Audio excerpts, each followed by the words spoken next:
تو سہولت دین دیتا ہے نا مفتی صاحب.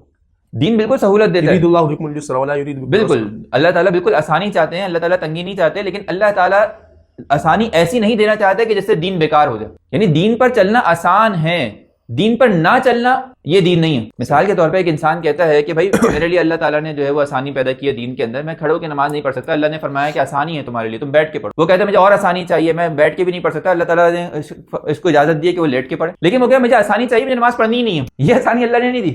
لیکن وہ تو پڑھ رہے ہیں نا, امام شافعی نے منع تھوڑی فرمایا. میں یہی عرض کر رہا ہوں کہ بہت سارے مسائل کے اندر اختلاف جو ائمہ کرام کے درمیان میں وہ حلال اور حرام کا ہے, جائز اور ناجائز کا ہے. تو مثال کے طور پہ 3 طلاق ایک امام کے نزدیک 3 طلاق سمجھی جاتی ہے, تو میں اس امام کے پیچھے چلتا ہوں تو میں اس کی رائے کو لوں گا. اب دوسرے کے نزدیک وہ الفاظ طلاق ہی نہیں ہے مثال کے طور پہ, اور طلاق واقع نہیں ہوتی, اور میں مثال کے طور پہ اس مسئلے میں پھنس گیا ہوں, تو میں کیا کروں گا, دین کو معطل کر دوں گا. یعنی میں نے اس کو ٹرن کر دیا اور میں نے اس کو چھوڑ دیا, میں نے فلانے کا مسلک اختیار کر لیا. کیوں؟ اس لیے کہ وہاں پر طلاق پڑتی نہیں ہے. اب یہاں پر مسئلہ یہ نہیں ہے, اس طرح کے اور بہت سے مسائل. میرے خون نکل گیا, بہنا شروع ہو گیا, امام ابو حنیفہ کے نزدیک وضو ٹوٹ جاتا ہے, امام شافعی کے نزدیک وضو نہیں ٹوٹتا. اب میں کہتا ہوں یار میرا وضو, خون چوٹ لگی تھی, خون نکل گیا, میں امام شافعی کا مسلک لے لیتا ہوں کیونکہ وہاں پر جو ہے وہ میرا وضو نہیں ٹوٹتا, میری نماز جائز ہو جائے گی. پھر اس کے بعد میں تھوڑا سا مثال کے طور پر رکا اور میں نے کسی عورت کو چھو لیا, او لامستم النساء. امام شافعی فرماتے ہیں کہ اگر کسی آدمی نے ایک عورت کو چھو لیا تو اس کا وضو ٹوٹ جاتا ہے. امام ابو حنیفہ کہتے ہیں نہیں ٹوٹتا.